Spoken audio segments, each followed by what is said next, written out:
Monsieur le représentant du secrétaire général de l'OMAOC, Monsieur le président de l'Union des conseils des chargeurs africains, UCCA, Monsieur le secrétaire général de l'UCCA, Mesdames, Messieurs les présidents du conseil d'administration, Monsieur le directeur général du Conseil sénégalais des chargeurs, Mesdames, Messieurs les directeurs généraux, Mesdames, Messieurs les délégués, chers invités, en vos rangs et qualités respectifs, c'est pour moi un réel plaisir et un grand honneur de venir présider au nom du ministre de la Pêche et de l'Économie maritime empêché. Donc votre séminaire de sensibilisation et de formation sur les règles de Rotterdam. Durant 3 jours, les conseils des chargeurs africains se sont réunis ici à Dakar sous l'égide de l'UCCA pour partager et réfléchir sur de nombreuses questions. Le séminaire de sensibilisation et de formation sur les règles de Rotterdam a été le prétexte pour débattre sur la nécessité de prendre des initiatives visant à faire ratifier la Convention. Lors de son discours d'ouverture, le ministre de la Pêche et de l'Économie maritime avait rappelé l'importance du rôle joué par le Conseil des chargeurs et particulièrement le Conseil sénégalais des chargeurs lors des négociations pour l'adoption et la signature de cet instrument. Des échos positifs nous sont parvenus sur la qualité de la présentation du professeur Ibrahima Khalil Diallo, qui a été mon professeur d'ailleurs à l'université Cheikh Anta Diop de Dakar, et qui continue d'assurer aussi ma formation continue. Donc des interventions des participants au séminaire.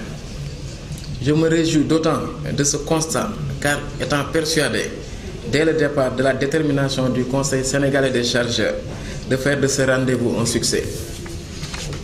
La même opinion traitée déployée lors des négociations par l'UCCA doit gouverner la stratégie proposée pour la ratification des règles de Rotterdam.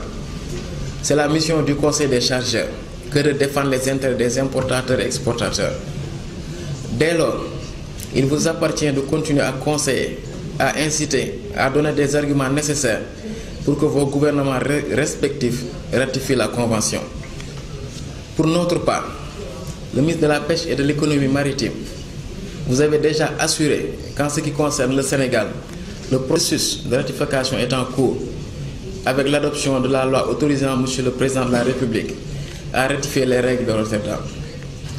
En outre, je vous réitère l'engagement du ministre de la Pêche et de l'Économie maritime à ne ménager aucun effort pour sensibiliser ses homologues de l'Organisation maritime de l'Afrique de l'Ouest et du Centre OMAOC, afin d'aboutir rapidement à l'entrée en vigueur de cette convention avec au moins 20 ratifications.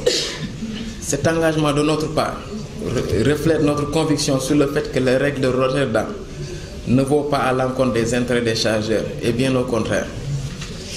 Mesdames, Messieurs, chers participants, permettez-moi de vous souhaiter, au nom de son Excellence, Monsieur le Président de la République, Macky Sall, de Monsieur le Premier ministre, Mohamed Boun Abdallah Dionne, de Monsieur Oumar Gueye, ministre de la Pêche et de l'Économie maritime, et de l'ensemble du gouvernement du Sénégal, un bon retour dans vos pays respectifs.